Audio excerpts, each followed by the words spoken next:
punktil 9 siis Gerald Tamson, Jõgeva valla spordiklubi esindaja. Magus võit Fidan Babajeva üle ja selle võit Geralile. See oli siis 61 kilogrammi 4. ringi kohtumine. Väga palju Eesti tüdrukuid võistlust. Kõik on seni võidud olnud.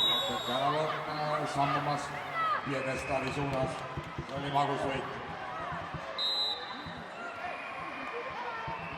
Aimi Säärikse ja Ahto Raska õpilane.